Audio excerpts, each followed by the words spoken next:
খালবিন আমার একজন এলএমপিকা ছাত্রবৃন্দ আপনাকে বেদাকে জানাই আন্তরিক শুভেচ্ছা অভিনন্দন।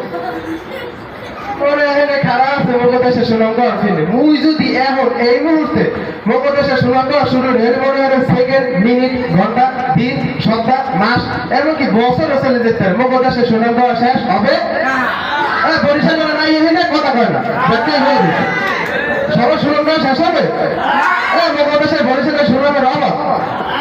এখন সমস্যা হলে ওই কোভিড শুরু হয়ে বলতে আছে শুরু হতে আমি কথা আমি করবো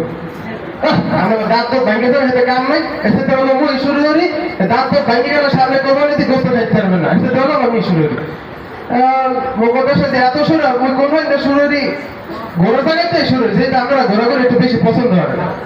ঘোড়ার মধ্যে মগদেশে আছে কি কুয়াকাটা অক্ষতা ওহিনে আমার যে কুদরত ওহিনে জ্ঞানী বসবে সমুদ্রে যে ঢেউ আপনার মনে হয় 10-15টা উড়াই লয়ে যেতে পারবে আর সন্ধ্যার সময় সূর্য যে ডোবে ওই জায়গায় একটা ডিম আসমানে পড়তে আছে সন্ধ্যার সময় যখন ওঠে তখন মনে একটা ঘোড়া ডিম আসমানে উঠতে আছে একসাথে দেখায় এই স্পষ্ট সবাই এই পুরো বাংলাদেশে সবাই যেমন দেখতে এমনকি বিদেশ থেকে মানুষ ওই এই দেখতে বলছে হাজার হাজার টাকা খরচ করে তা আমরা কথা বলে আমরাও দেবো হ্যাঁ বাংলাদেশে ঘোরার মতো আর কি আছে বলেশ্বর নদী এই নদীর মধ্যে এখন দ্বীপ আছে ওখতা ওরে সুন্দর ওই যে চতুর্দিকে নাহরি গাছ সুপারি গাছ সবেদা গাছ পেয়ারা গাছে ভরা ওই যে হারা গাছ যে সময় হিসেবে দেখতে হবে কোনো সমস্যা নাই কিন্তু যদি শীতকালে যান এই কথা কি করবো হাজার হাজার অতিথি পকিয়ে প্যাক প্যাক প্যাক এইটাই ধরে আনন্দ অভাব নেই অন্তরটা জুড়েই যায় পকির আওয়াজ ভঙ্গে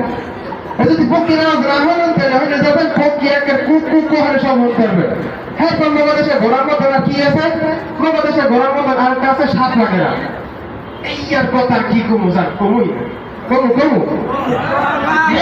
7 লাখের আছে মগদেশে 7 লাখের